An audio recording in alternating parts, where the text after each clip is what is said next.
रघुवर की धुन में, प्रभु के भजन में तूने तो दुनिया भुलाई।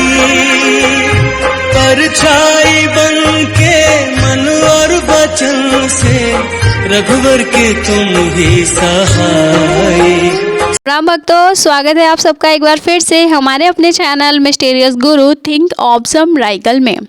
भक्तों, आज का विशेष अंक बहुत ही महत्वपूर्ण होने वाला है, तो हम अपने वीडियो को स्टार्ट करें उससे पहले हाथ जोड़कर बाबा महाराज जी का ध्यान करेंगे। बाबा महाराज जी से बोलेंगे, हे बाबा महाराज, आप हमेशा हमारे साथ रहना और हमें हमेशा अच्छी रास्ता दिखाना, हमें संकट में फंसने से पहले बचा लेना। और बाबा, मुझे कुछ नहीं पता, जब तक तुम मेरे पास हो तब तक सब मेरे पास है, क्योंकि तुम जब तक हो तब तक मुझे कोई भी चिंता करने की कोई आवश्यकता नहीं है। मैं अपना सब कुछ आपको समर्पण करता हूँ, आप जैसा चाहें वैसा मेरे साथ करें।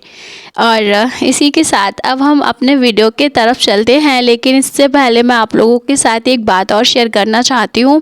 मेरे पास एक कमेंट आया था, उसमें लिखा था लोग बाबा महाराज जी के नाम से पैसे कमा रहे हैं। तो अब मैं उनको बोलना चाहूँगी कि बाबा महाराज जी के नाम से अगर आप पैसे कमा रहे हैं तो वो पैसे बहुत ही अच्छे हैं, वो आपकी जीवन को और आपकी आने वाली पीढ़ियों को बहुत ही फ़ायदा देंगे। जी मतलब हम पैसे कई प्रकार से दुनिया में कमाते हैं, क्या क्या काम करते हैं। कुछ लोग अच्छे काम करते हैं, कुछ लोग बुरे काम करते हैं। तो बुरे काम से जो पैसा आता है वो अपने साथ ढेर सारी बुराइयां लेकर आता है, और अच्छे काम से जो पैसा आता है वो अपने साथ बहुत सारी अच्छाइयाँ लेकर आता है। तो हमें हमेशा नेक काम ही करना चाहिए, बाबा महाराज जी के दिखाए हुए सच्चे रास्ते पे, नेक रास्ते पर ही चलना चाहिए। और फिर ये सोचिए, जिसके पास बाबा महाराज जी हैं उसे किसी चीज़ की कभी भी कोई कमी नहीं हो सकती। जब बाबा महाराज जी ने एप्पल कंपनी खड़ी कर दी, फेसबुक कंपनी खड़ी कर दी, और हीरोइंस स्टार्स कितने बड़े बड़े, अब यहाँ तक कि विराट कोहली और अनुष्का भी बाबा महाराज जी की शरण में जाते हैं, तो ये सोचिए जो बाबा महाराज जी का है उसे कमी किस चीज़ की है। लोग पैसे बुरे काम करके कमाते हैं, अच्छे काम करके कमाने में कोई बुराई नहीं है, लेकिन ये तो भक्ति का सवाल है, यहाँ पैसे का कोई सवाल नहीं है। बाबा महाराज जी की भक्ति ही इतनी अनोखी है, जो इसको एक बार देख लेता है या जिसको मिल जाती है उसे ज़िंदगी में कुछ और इसके सिवा सूझता ही नहीं है।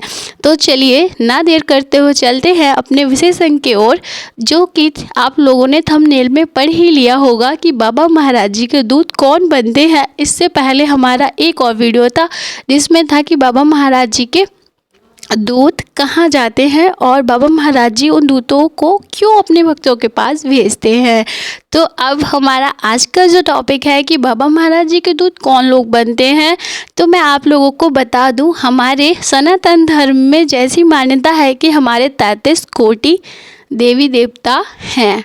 तो जितने भी देवी देवता हैं उनके बहुत सारे अनन्य दूत हैं। तो दूत बनने के लिए भी एक सौभाग्य चाहिए रहता है।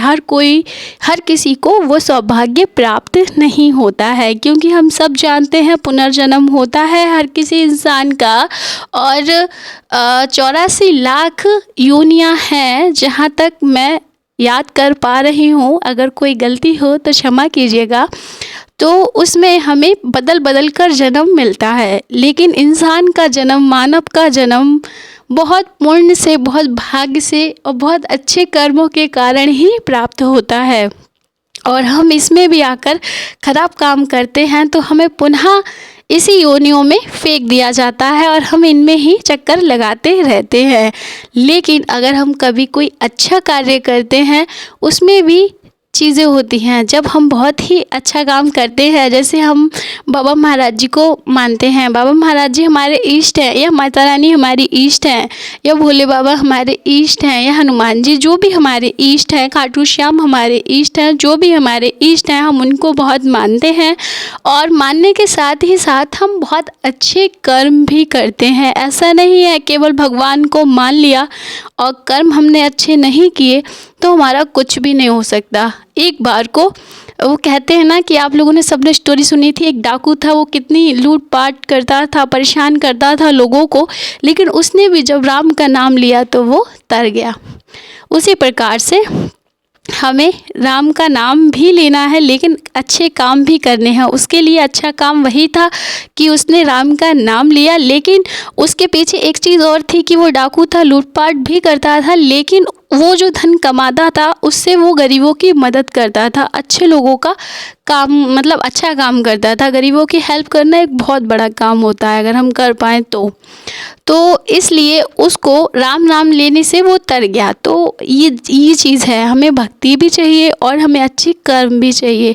जब ये दोनों चीज़ इकट्ठी होती हैं तब ही हमारा कुछ भला हो पाता है, ठीक है। और दूसरी चीज़ एक और ये है कि जब हमारी मृत्यु होती है, ठीक है, उस टाइम पर जो मृत्यु के टाइम पर, प्राण निकलने के टाइम पर जो भगवान को याद करोगे, हर कोई नहीं कर सकता, ये एक सच है। हर किसी के मुख से नहीं निकलता राम का नाम, उसके लिए भी बहुत कष्ट मतलब बहुत मेहनत लगती है, क्योंकि उस टाइम आदमी अपने परिवार में, संसार में, मोह माया में फंसा रहता है। लेकिन जो समझता है, जिसके मुख से नाम अगर निकल जाता है, जिस भी भगवान का निकलता है, हमारे बाबा महाराज का, बजरंगबली जी का, हनुमान जी का, मतलब एक ही है, और मतलब माता रानी का, भोले बाबा का, किसी भी भगवान का अगर नाम आपके मुख से मरते टाइम निकल जाता है, तब आप उसी भगवान के, उसी इष्ट के धाम पर चले जाते हैं। फिर आपका वहाँ पर हिसाब किताब होता है कि आपने कैसा क्या लाइफ में किया है, और अगर आपने पाप भी किया रहता है और आप मरते टाइम अगर मुख से नाम निकलता है तो आपको पुण्य का फल प्राप्त होता है।